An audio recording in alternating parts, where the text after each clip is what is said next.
If like the jail part was out and the help part was in, we're getting closer to like the proper solution. But right now it's like revolving doors in jails for people with mental health problems. Across the country, alternative response programs for mental health 911 calls are becoming more common. Florida ranks 49th on mental health support.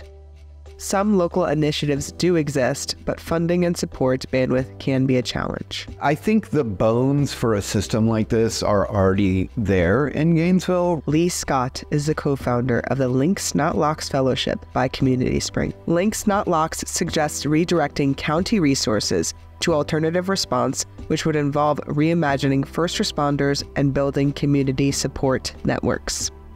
What we're saying is we can do better as a community and not just be focused on de-escalation, but actually focused on the support and resources people need long term. 35% of people at the Alachua County Jail have a mental health condition. I went into the jail like 2 or 3 weeks pregnant, and I got out of jail 20 days before my due date. I got lucky. There were times when I like really, really needed some mental health support because it was like probably like the most severe amount of stress I've ever been through when I was inside of the jail. Stressful is like a nice word for it. It was just like horrible.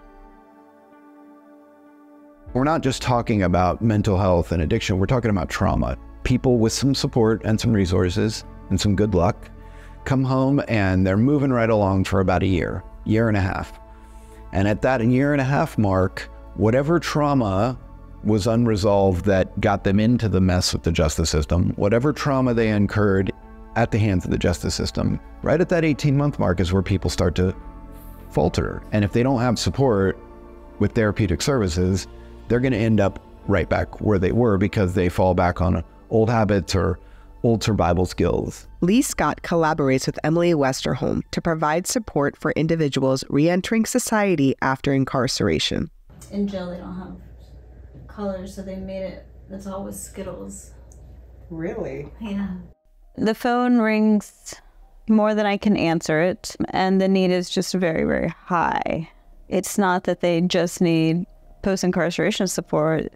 They need access to medical care. They need access to mental health support. They need housing. It's a lot. It's pretty deep, but it's stretched too thin. There's not enough funding for services. And people get really burned out.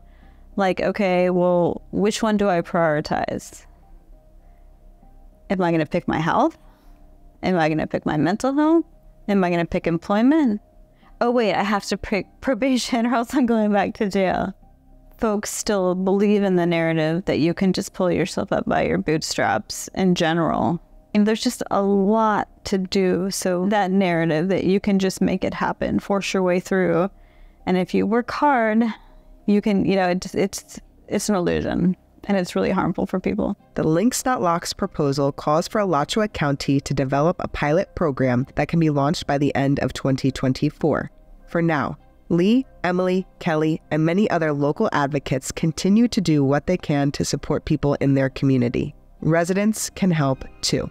Looking at people, when someone's panhandling, we look away, right? For a few reasons. We look away from things that are painful. We make up stories for things that are painful. Oh, that person, they should just get a job, right? All those myths that we have about people. And so we end up looking away and dehumanizing and othering people. And I think a lot of the problems that we face here in this community are from othering people. A community is only as good as its most vulnerable people.